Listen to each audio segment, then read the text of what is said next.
Hi, Sam Spernat here for TheInformer. Today on Property Matters, I'm going to be giving a bit of a state of the market report because one of the most common things I'm asked at the moment is, what is going on with the property market? Why is it doing so well? What's causing the heat? Why is there so much interest? And this is really to follow on from our last installment about the fear of missing out.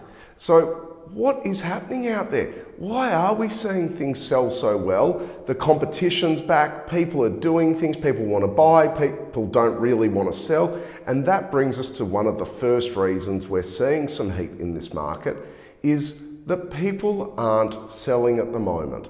We have one of the lowest stock levels I've seen in a long time. And what I mean by that is the amount of property available to buy.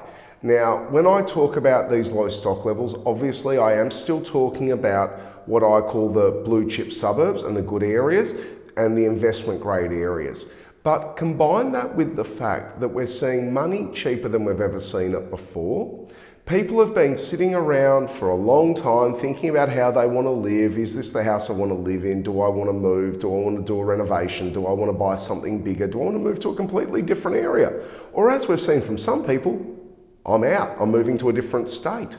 So we are seeing a lot of things occur. But also, what the big thing is that people have made a decision to do something. Now, we've never seen times like this before. I really hate this term. We are in unprecedented times, but it is true. We're seeing the market really go strong, consistent, but above what everyone expects. And a lot of that is to do with just the simple fact of people want to do something. There is a desire to do something. Yes, the money being at around 2% at the moment from the banks is another big incentive because people are thinking, well, hang on, I'm not going overseas on a holiday. I can't go away for work, we can't do this, there's inconsistency. Some people don't even want to leave the state because they're worried about being locked out. So they're saying, well, the 10, 20, 30 odd $1,000 we might have spent on the overseas holiday or the trip to Queensland isn't going there now. They're spending it on their houses. So this is why we're starting to see the market really get a bit of steam up, is because of where money's being redistributed to. Now, that combined with the lack of stock, the confidence that's out there, but also the lack of confidence is driving the property market. Now, I know that seems strange when to say that there's a lack of confidence, but it's the lack of confidence in other areas. I always say when we have times of trouble, there will be a little bit of a bubble. And what I mean by that is the market will get a bit heated because people want to return to bricks and mortar investing. That means something they can see, they can touch, they can physically hold in their little hands and say, well, I own this and I can see it. It's not going to disappear. Now, that is what people want to do. Yes, shares are great, but there's also a bit of uncertainty there with what's going on in the economy. Bitcoin, well, I'm not going near that with a 10-foot pole because that's not my area of expertise. So what does that leave us? Well, people come back to property. People come back to classic cars, art, things like that. Actual tangible assets that can't evaporate. You're left with something. So what I'm hearing from a lot of people is saying, well, you know, we were going to go overseas, we were going to do this, we were going to do that, but we've actually decided while money's as cheap as it is, we're going to put some more money into the property market and buy another investment property. Or we're going to look at doing a dual lock, as I discussed last week. Not all that glitters is gold. But what you've got to be careful about is not overpaying. I always say to my clients, there's two prices for a property. There's what it's worth, and then a slightly higher rate of what you might have to pay to secure it.